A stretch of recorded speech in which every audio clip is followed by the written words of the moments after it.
Yan, hello fam, nandito po ngayon tayo, o ako, sa school ni Job, na kung saan ito po yung room niya sa likod. Ayan. Noong dati kung hindi ko pa alam na meron palang mga ganito sa loob mismo ng public school.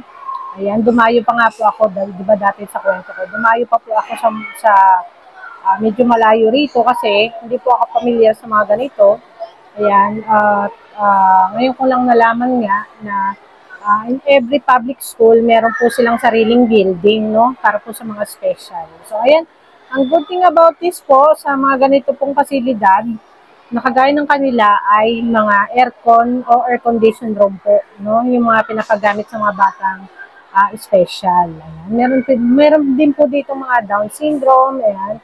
Sama-sama po sila. Ayan, depende lang po sa kakayanan ng bata at sa kategorisasyon ng bata. So, ayan, ang maganda pa rito, itong school namin na to, dito sa Las Piñas, ay medyo malaki. So, pwede pong mag-park ng sasakyan. Ayan, kahit motor o kahit na kotse, ganyan. Kasi medyo malaki po ito, no? Siguro, ang pinaka nakakahiya lang dito, ewan ko kung ako lang nahihiya. Kasi, yung mga room po ng mga special child ay air condition.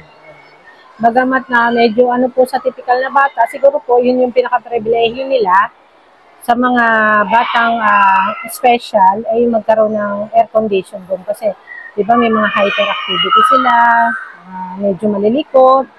So yun at ngayon ko nga lang po alam na dati ang alam ko sa gobyerno po yung mga ganito. Pero meron po palang individual na mga politiko na popondo para rito. No? Kaya ang doon nga sa pinuntahan namin, ang pinaka-priority, o hindi kami tinanggap, no? Ayan, bagamat bawal po yung hindi tanggapin, pero syempre, dahil nga provide ng politiko yon, ayan, ang mga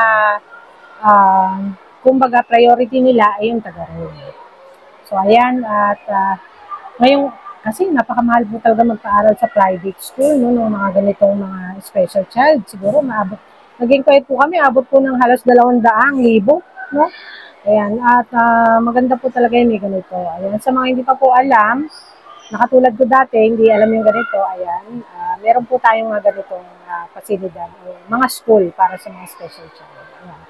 At yun lang po, lagi niyo po akong kaming abangan sa aming pong mga vlogs, ayan, pagka meron po kami mga isi-share, abangan niyo po rito, no, para po sa mga hindi nakakaalam o yung mga walang kakayanan, ayan, para rin po sa mga libreng therapy. Ayan, meron na rin po akong vlog about that. And maraming salamat po at like, share, and subscribe po, no, follow me here po sa ating pong page, ayan, at marami pong salamat sa mga tumatangkilik. Kaya kung meron po kayong tanong o comments, yan, pwede niyo po ilagay dyan sa baba at sinasagot po natin yan pagka hindi po tayo busy. Maraming salamat po!